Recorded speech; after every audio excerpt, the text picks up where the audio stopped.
Good morning, students. I Ghanshyam Daya, PGT Biology, KV number 1, Bikare.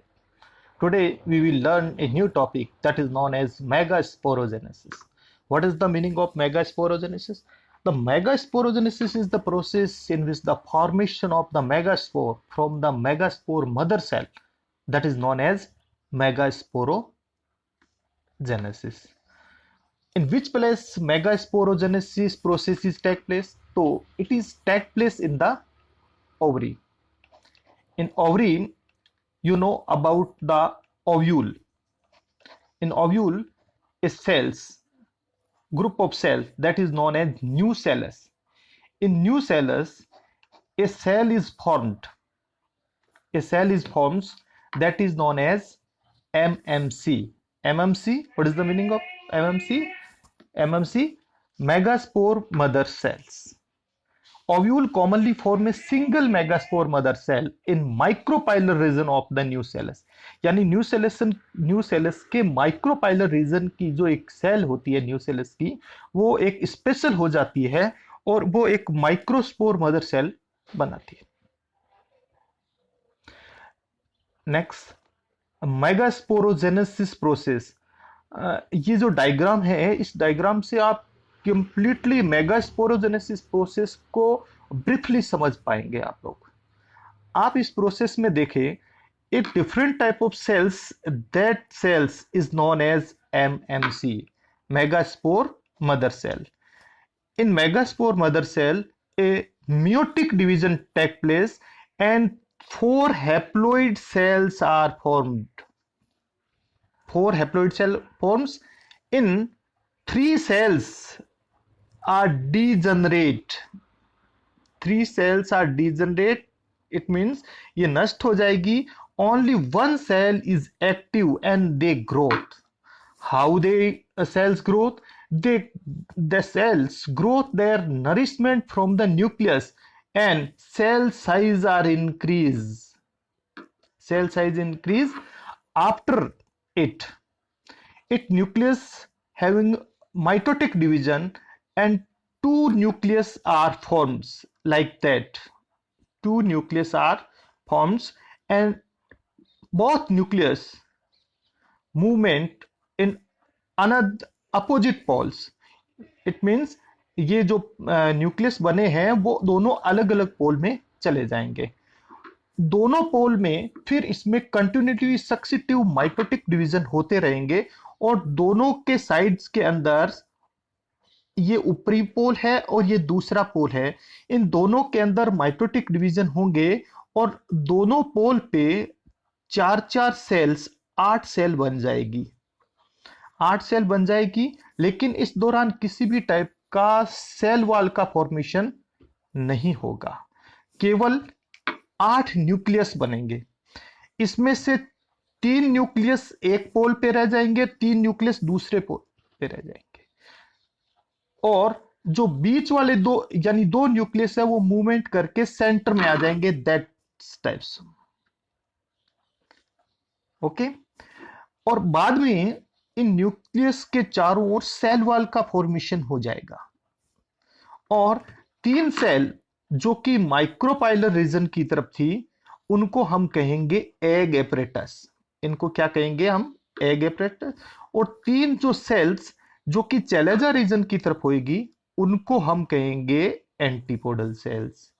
और बीच वाली जो 2 sales है उनके न्यूक्लियस आपस में फ्यूज नहीं होंगे, लेकिन वो एक सेल के रूप में बीच में रहेंगे, central cells. Okay. Development of megaspore that is known as megasporogenesis, you know very well. An embryo sac developed from a single large cell called megaspore mother cell which has dense cytoplasm, a prominent nucleus. जो कि मैंने आपको पहले से बता दिया है. MM cell undergoes meiotic to form 4 megaspores. 3 megaspore degenerate while 1 remain functional. The nucleus of functional megaspore divided mitocally to form 2 nuclei which move to the opposite pole, resulting into the formation of 2 nucleate embryo sacs. both two nuclei undergoes two successive mitotic division form 8 nucleate stage।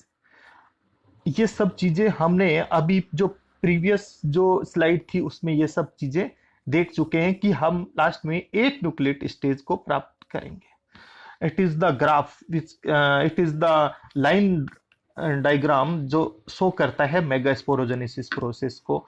आप देख रहे हैं megasporogenesis process में it is the megaspore mother cells which is diploid, mito and meiotic division take place, and 4 megaspores are take place।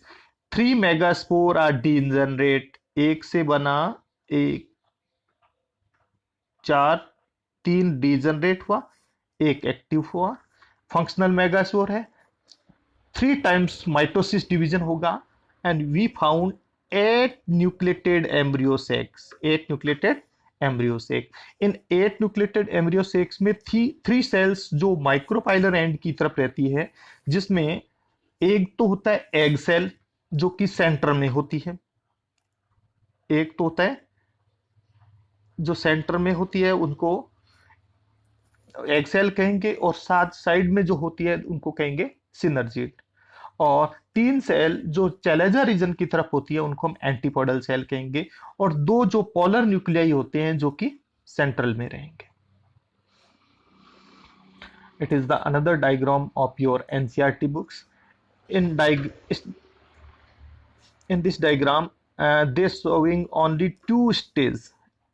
Before that diagram we can draw MMC, megaspore mother cells। After megaspore mother cell, 4 cells are formed, 3 degenerate, 1 functioning, and next in nucleus divide, दोनों पोल में चला जाता है, फिर वो nucleus में फिर division होगा दोनों पोल पे, फिर 4 वाली स्टेज आ जाएगी, फिर डिवीजन होगा और 8 वाली आ जाएंगी। 3 सेल माइक्रोपाइलर रीजन की तरफ चली जाएगी, 3 सेल चैलेंजर रीजन की तरफ चली जाएगी, 2 सेंट्रल में आ जाएगी, ये पोल सेल हो जाएगी, ये एंटीपोडल सेल्स है, और ये एग एपरेटस भी कहते हैं। After that cell wall formation, यानी 8 न्यूक्लियस बनने के बाद सेल वॉल बन जाएगी, which result the formation of female gametophyte और एम्ब्रियोफाइट। जैसे ही 8 सेल स्टेज हो जाएगी हम इसको क्या बोलेंगे, फीमेल गैमिटोफाइट में। 3 cell are grouped at micropylar and and constitute egg application। 3 cells are grouped at chalaza and called antipode। The remaining 2 nuclei move to the center of the embryo sac are called polar nuclei, which fuse to form diploid secondary nucleus। That's clear?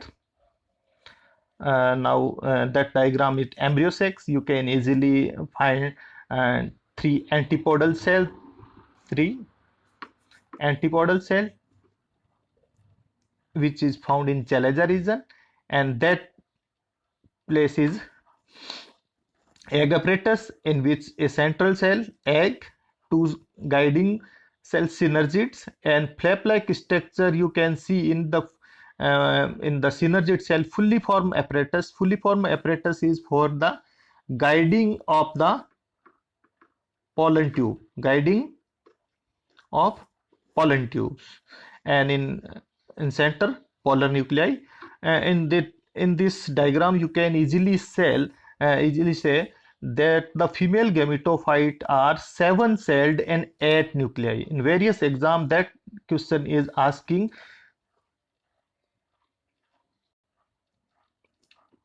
Thanks।